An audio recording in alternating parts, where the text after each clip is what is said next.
자, 다음에 가덕도 신공항 특별법이 국회 본회의를 통과했어요. 찬성 181표, 반대 33표, 기권 15표인데 여러분 자세히 보시면은 이게 지금 오늘 국회 전광판인데요. 빨간색 앞에 보면은 반대의 표 있죠. 배진교, 심상정, 강은미, 유호정, 장혜영, 조정훈 의원도 그렇고 윤상현, 이태규 해가지고 가덕도 신공항 특별법에 반대한 사람들 명단들 중에 다 나온 건 아니에요. 지금 이게 정의당 의원들이 상당수 반대를 했다 이렇게. 그리고 이거 피켓까지 들고 가덕도 말고 코로나 손실 보상하라 뭐 이런 식으로 계속 반대를 했던데, 나는 이런 게 있어요. 정의당이 국민의 짐은 PK 쪽의 국회의원들은 이거 반대할 수가 없잖아. 근데 정의당 사람들이 반대한 이유가 가덕도 신공항은 문재인 정부의 4대강 사업이라고 프레임화 시키는 거거든요. 4대강 사업하고 가덕도 공항은 표면적으로 겉으로 보면 예산 문제 이런 게 있기 때문에 뭐 부산시가 용역 의뢰했을 때는 한 구조되고, 최근에 이제 그 이야기 이따가 다시 하겠습니다만 건설교통부가 국토교통부가 뭐 반대하면서 낸 논리는 28조밖에 들어간다고 얘기하잖아요. 개념이 다른 사업이라니까요. 4대강 사업은 의도가 멀쩡한 땅 파헤치고 보호 만들어가지고 강을 호수로 만든 사건이고요. 다시 한번 말씀드리지만 낙동강에서 뜯어먹기 위해서 한강, 금강, 영산강을 구색 맞추기로 집어넣은 사업이에요. 낙동강에서 어마어마하게 해먹었지. 나중에 그걸로 처벌도 받았죠. 담합하고 그러느라고. 그거랑 특정 지역, 특히 뭐 이게 대구, 부산의 싸움이 아니라 동남권에 이 정도 규모의 공항이 있는 건요, 나중에 이게 만들어지고 나면 그때 잘 만들었던 소리 나와요. 근데 지금 이거를 반대를 위한 반대를 해버려. 그럼 4대강 사업이랑 등치를 시키는 거예요. 이게 아까 화면 한번 다시 한번 줘보세요. 이 사업이 가덕도 말고 코로나 손실 보상 이야기하고 있잖아요. 이 가덕도 이 비용이 지금 당장 들어갑니까? 수년에 걸쳐서 예산이 들어가는 거잖아요. 완성되는 데만 앞으로 7, 8년 이상 걸려요. 그러면 가덕도 말고 코로나 손실 보상이라는 말이 사실은 서로 관련이 없는 거예요. 코로나 손실 보상은 그렇죠. 대충 예상해 봐도 올해나 내년 초 정도까지 필요한 예산이란 말이죠. 이 법이 통과된다고 지금 가덕도 공항에 관련된 예산이 이 예산 때문에 코로나 손실 보상이 안 됩니까? 난 도대체 이 사람들이 이해를 할 수가 없는 게, 그래서 이 사람들은 정권을 못 잡는 거예요. 지금 극우 정당인 국민의 힘이나 정의당이랑 뭐가 달라요, 그럼? 이제 제가 보는 관점에서는 그래요. 저는 국민의힘은 이미 역사적 사명을 다 했고 그 역할을 다 했기 때문에 점점 소멸해 가는 거고, 민주당이 오히려 약간 우측으로 가는 이런 형상에서, 그러면 진보적인 시민들이 앞으로, 아주 미래 이야기예요. 앞으로 더 진보적인 시민들이 선택할 정당이 무엇인가를 고민할 때 정의당 입장에서는 민주당이 잘하면 정의당의 미래가 없어요. 민주당이 잘해버리면, 그러니까 사람들이 앞으로는 국민의 힘을 찍는 사람들은 점점 소멸해가고 그나마 있는 사람들도 극히 작게 쪼그라들 수밖에 없고, 그러면 대부분 국민들이 정말로 진보와 보수가 나눠진다고 했을 때 오히려 약간 보수는 민주당을 선택하고, 오히려 지금 현재의 진보당보다 더 진보적인 색채를 띈 사람들이 어떤 정당을 택할 것인가라고 생각했을 때, 정의당은 민주당이 잘하면 잘할수록 정의당의 입지는 계속 쪼그라지는 거예요, 어떻게 보면. 그러니까 정치공학적 입장에서 봤을 때 민주당을 비판하고 민주당을 헐뜯어서 민주당을 지지하던 사람들이 민주당 안 되겠네 라고 생각하는 순간 정의당은 선택받을 수 있는 이런 모습이 되거든요. 그러다 보니까 민주당을 깎아내리는 것 그 자체가 목표가 돼버린 것 같아요. 그러니까 이게 이제 일종의 영역싸움 같은 거죠. 영역싸움이 돼버렸어. 그렇죠. 근데 이게 여기 있잖아요. 국민의 짐이 망해가고 있는 이유가 정의당이 지금 망해가는 이유랑 똑같은 거예요. 맞아요. 포지션만 다를 뿐이지. 문제는 문 대통령이 그 가덕도 그 신공항 그쪽에 둘러보느라고 배를 타면서 했던 이야기가 가슴이 뛴다 이렇게 표현했거든. 가슴이 뛴다. 심상정 의원은 뭐라고 받았냐면 문재인 정부의 4대강 사업 때문에 가슴이 내려앉는다 이렇게 말장난 한번 하셨고, 주호영은 이런 이야기를 했어요. 일단 선거용이다. 탄핵해야 된다. 이런 얘기를 했어. 다시 한번 말씀드립니다. 박근혜가요. 그 당시 총선 앞두고 전국을 돌아다닙니다. 한두 달 사이에. 거기에 대해서는 아무 말도 못하는 인간들이 일종의 문재인 정부의 국책사업 같은 거 하는 잠깐만 대통령이 부산 내려가도 탄핵 이야기가 나와. 그래서 물어봐. 진짜 탄핵시킬 거냐? 했더니 주호영이 탄핵을 진짜 하겠다는 건 아니고 탄핵감이란 소리다. 탄핵을 해 이 새끼야. 아니 차라리 시원하게. 아니 웃긴 게 뭐냐면 대통령이 살고 있는 도시가 어디예요? 서울이잖아요. 그러면은 대통령 서울시장도 지금 선거하고 있는 겁니까? 그리고 주호영은 그럴 수밖에 없어요. 주호영이 지금 PK의 가덕도에서 가장 문제가 뭐냐면 PK와 TK의 대립보다는 TK에 있는 국민의 의원들은 우리 경북에도 이런 공항을 만들어줘라는 땡깡이에요 지금요. 반대는 안 해요. 반대할 수가 없어요. 동남권에 신공항 필요한 거고 정의당이 이렇게 하는 건 뭐냐면 정의당 당원 빠지는 소리를 또 하는 거예요. 실질적으로의 정의당이 이걸 반대할 이유가 뭐가 있을까요? 동남권에서 인천공항을 가려면 진짜 힘들어요. 그리고 거기 있는 산업 기자 이건 왜 경상도에 있던 삼성이나 그런 데들이 평택으로 가는 이유가 뭐겠습니까? 공항이라 접근성이 편한 거거든요. 이쪽에 있는 부산이나 울산, 대구, 경북권에 이제는요 모든 화물들이 비행기로 가는 경우가 되게 많아집니다. 전 세계적으로 빨리 가기 때문에. 그런데 여기에 국제공항을 갈 수 있는 대형 화물기가 못 뜨고 그리고 여기서 로스앤젤레스, 샌프란시스코, 독일 그런 데 못 가면 어떻게 보면 우리가 해외로 더 퍼져나갈 수도 있고 수입할 수 있고 지역의 경제 활성화가 안 되고 있고요. 지금 문제가 뭐냐면 모든 우리나라의 대기업에 있는 공장들이 서울, 경기도에 다 몰려 있어요. 분산시킬 수 있는 조로의 기회고 알아요. 그리고 집값을 안정화시키려면 지방으로 많은 사람들이 내려와야 돼요. 예. 그런 거에 대해서는 정의당은 생각이 하나도 없는 거예요. 그 사람들은 뭐 서울 경기만 살았지 부산이나 그런 데 산 적이 없잖아요. 그러니까 딱 봐도 변별력이 떨어질 만큼 이상하게 극우화되는 느낌이 있잖아요. 뭐가 다른지를 모르겠네. 극과 극은 통한다고. 그렇지. 근데 정치인들 이야기 중에 이런 게 있어. 주호영은 말할 것도 없고요. 여기 저당이 갖고 있는 일종의 최치명적인 약점이잖아요. 주호영은 지금 가덕도 신공항 저게 통과된 것 자체가 배 아파 죽겠는 거잖아. 그렇죠. 배 아파요 지금. 같은 당인데. 네. 조경태는 뭐라 그러는 줄 아세요? 부산의 조경태는 야당은 지나친 언급을 자제하라. 웃긴 게 문 대통령 그 자기들 내부적으로 이 아젠다 하나 때문에 분열되는 거죠. 다시 한번 말씀드립니다. 부산 시장이 국민의 주임이 되면은 확실히 동력이 떨어질 거예요. 법이 통과됐다고 무조건 지어지는 거 아니거든. 앞으로는 뭐가 이루어지겠어요? 예산 싸움이야. 근데 문 대통령이 뭐 내려간 이유가 뭐냐면은 민주당 국회의원들이 이 예산을 빨리 따라하는 이야기에 가까운 거거든요. 근데 박형준이 일단 뭐 되고 나면은 저쪽에서는 시큰둥하게 반응하는 절대 주류 TK 쪽 국회의원들이 여기 얼마나 협조를 하겠냔 말이에요. 이런 부분이 있고 이런 거 있어. 하태경은 이런 이야기를 했어. 문재인 대통령이 레임덕이래. 그래서 우리 인이 마음대로 하던 시절은 갔대. 야, 세상에 별 미친놈들이 다 했구나 이런 생각이 들더라고. 역대 지금 집권 5년 차에 50%에 육박하는 지지율 갖고 있는 대통령 나온 적 있어? 니들 모시던 박근혜 3%였다고 이 시점에. 문 대통령이 레임덕이라고요? 레임덕의 의미를 잘 몰라요. 레임덕은 첫 번째 집권 여당의 국회의원들이 대통령한테 집단으로 반기드는 거죠. 그렇죠. 그게 제일 중요하죠. 근데 그런 상황이 아니잖아요.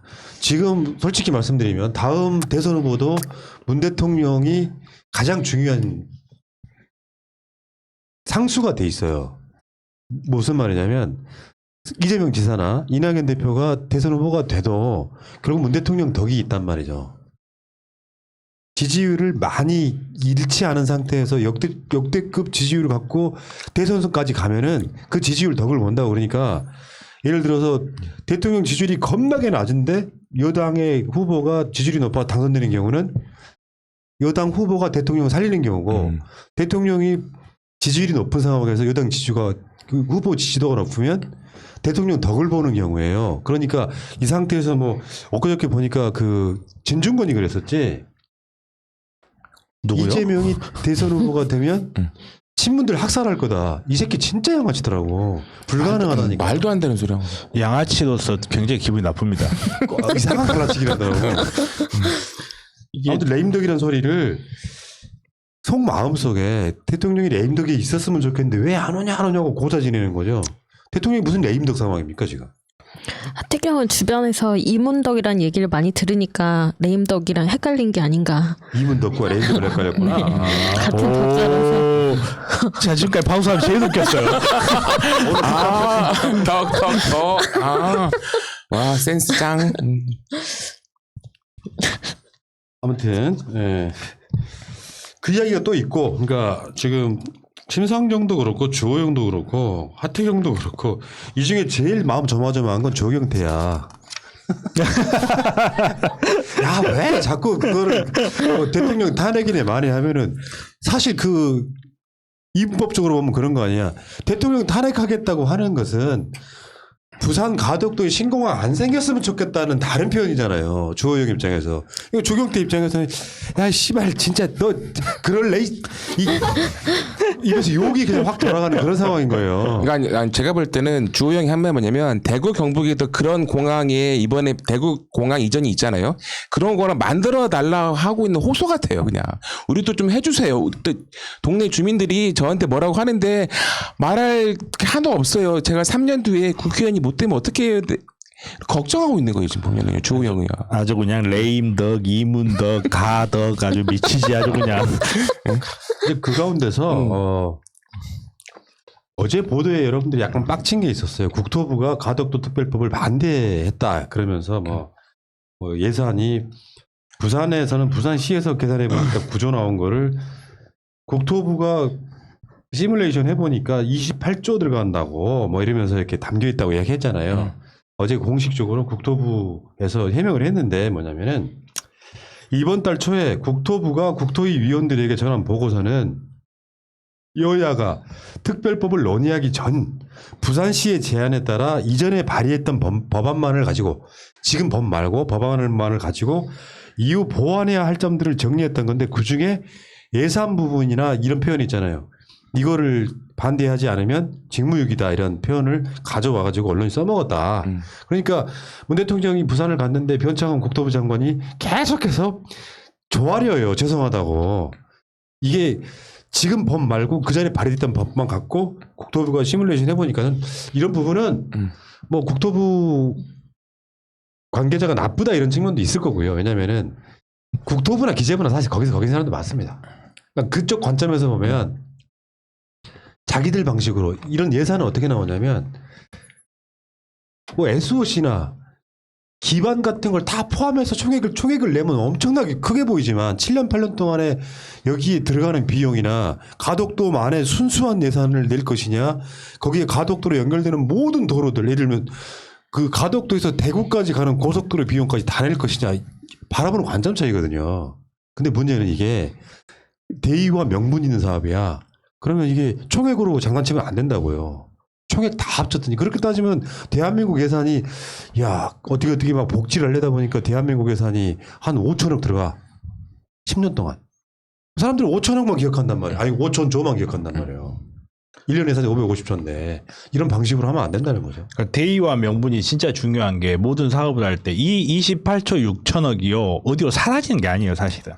28조 건 9조 건 돈이 얼마가 됐든지 간에 어떤 새끼 땅 파가지고 20조는 어디로 사라져 버렸죠. 그게 문제인 거지.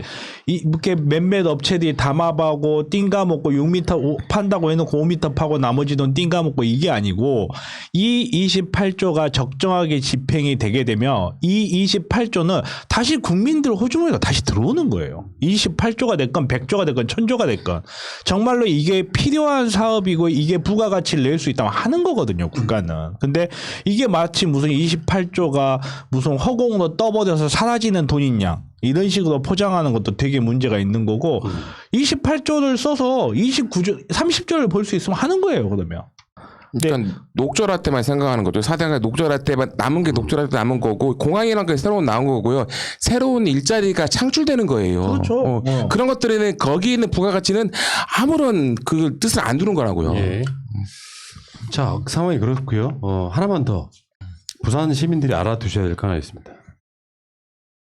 부울경에서 2013년 2월 16일 날 진지의료원이 폐업됐습니다. 누구 때문에? 홍문표. 자신 있게 말 안 할래. 홍준표. 홍준표. 아, 홍준표. 홍발장이라 안 하다. 죄송합니다. 경남도지사 김경수 지사가 2021년 2월 26일 날 제2진주의료원 설립 발표를 해가지고 뭐라 그랬냐면은 누구도 못 뒤집는 새로운 거점의 공공병원이 될 것이다. 불가역적 공공병원이 될 것이다. 훌륭한 자문 변호사가 필요하겠네요. 의료법에 능통한. 그 경남이 어떻게 구조가 되어 있냐면 지도를 보면은 오른쪽과 아래쪽 바닷가 쪽은 도시들 많아요. 창원부터 시작해가지고 인구 많이 몰려 있고 이 동북 쪽에는 지리산 자락으로 연결돼 있어가지고 이 산촌, 농촌 이렇게 연결돼 있습니다. 투표를 해보면은 지리산 자락으로 한 그쪽. 정말 생각해보니까 저 우리 보람피도 고향이기도 하거나 그쪽에 이 공공의료 뭐 진주라든지 진주도 그나마 큰 도시예요. 거기 공공의료 하는 진주의료는 없애버리니까 그쪽 전체가 완전히 그 전멸하다시피 해요. 이게 홍준표가 했던 역사거든요. 민주당 국회의원들, 정치인들 잘합니다. 이런 점에서. 이런 비교를 해줘야 된다고 나는 생각해요. 돈 들어가니까 진주의료원 폐업? 이렇게 되면 되겠냐고. 국가가 국가 기관 시설에다가 돈 들어가니까 폐업하면 도대체 원자력 발전소 왜 유지하고 있는데? 돈 들어가니까 없앨 거면. 아니 저번에 대구도 코로나가 환자가 많이 생겼을 때 대구 의료원이라는 게 버틴 것들이 상당히 커요. 코로나 전문 병으로도 일반 병원이 아닌 거고 지자체가 운영하는 병원 때문에 전환이 쉽게 돼서 대처할 수 있는 거죠. 그거에 대해서 이젠 홍준표도 대구 있으니까 알았겠죠. 아이고 내가 실수했네라는 하지만 자기가 실수했는 건 사과는 절대 안 합니다. 사과 좀 하세요. 실수한지도 모를 수도 있어요. 걔는. 그러고도 남을 인간이라고 저는 생각합니다. 그 당시에는 그럴 수밖에 없었다. 이번에 사찰에 대해서 핑계대는 거 보세요. 공직자라면 사찰 당해도 당당할 수 있어요. 이게 뭔 소리야 이씨. 그런 인간이 도지사로 뽑히는 것도 그렇죠. 웃기는 거고요. 그러니까 저는 이렇게 생각해요. 정치에 대한 변별력이 생기고 있는 시기예요. 경남지사를 우리 진영이 가져오는 것도 그렇고 부산시장을 가져오는 것도 그렇고 최선은 없을 거예요. 그분들이 보기에는. 근데 최악은 뽑지 말아야지. 최악을 뽑아놨더니 의료는 없어지잖아. 당장 필요하니까 병원이 없어져 버렸잖아요. 그 정권 연장 싱크탱크에 나왔던 김용익 건강보험공단 이사장이 2015년에 발의한 법이 하나 있어요. 감염병 전문 병원 400병상짜리 만들자 했었어요. 통과 못 시켰잖아. 민주 세력이 그나마 최선은 아닐 수 있지만 최소한 차선은 됩니다. 대한민국 사회에. 어떻게 진주의료원 8년 만에 다시 만들어진다는 말씀을 드리고요. 여기까지 하겠습니다.